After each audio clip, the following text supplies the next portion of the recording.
যে একটা চৌম্বকগত পদার্থ substances that are not attracted by magnets are called non-magnetic substances. Substances যে সমস্ত আচ্ছা হলো বুঝা গেল তাহলে substances that are attracted by magnets are called অর্থাৎ যে সমস্ত পদার্থগুলো চৌম্বক দ্বারা আকৃষ্ট হয় কি বললাম কথা বলবে কথা না বললে পড়া হবে না যে সমস্ত কথা বলবে তারপর এগুলি পড়া এখানেই ক্লাসের মধ্যে পড়াই যাবে যে সমস্ত পদার্থগুলো চৌম্বকের দ্বারা আকৃষ্ট হয় তাদেরকে আমরা বলি ম্যাগনেটিক সাবস্টেন্স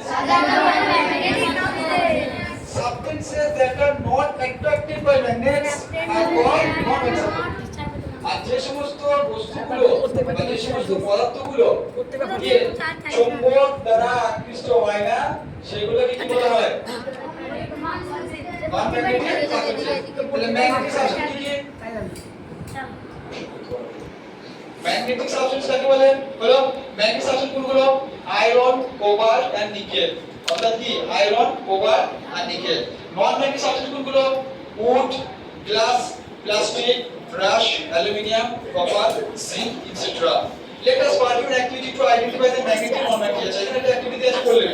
এই অ্যাক্টিভিটি কিছু নাই কি বলছে to identify whether the given substance are magnetic or non-magnetic যে আমাদের জানতে হবে যে কোন পদার্থগুলো চৌম্বকগত আর কোন পদার্থগুলো চৌম্বকগত নয় এখানে দেখো a magnet wooden ruler drum aluminium foil pencil box silver coin screwdriver কি iron nail eraser scissor glass match box etcetera hold the magnet in your hand তোমার হাতে চৌম্বক নাও চৌম্বকটা দেখাই যাবে অবজেক্ট প্রত্যেকটা বস্তুর কাছে নিয়ে যাও তাহলে এখানে এই অ্যাক্টিভিটি নিশ্চয় আমরা পারবো দেখানোর উপর ধরনের বিষয়গুলো ধরনের পারি তো পারি না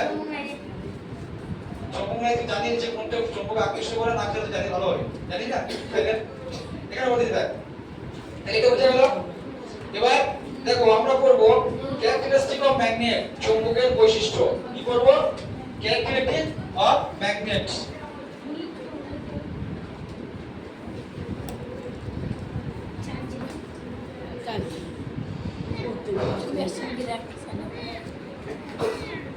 characteristic of magnets একটা হচ্ছে pole of magnets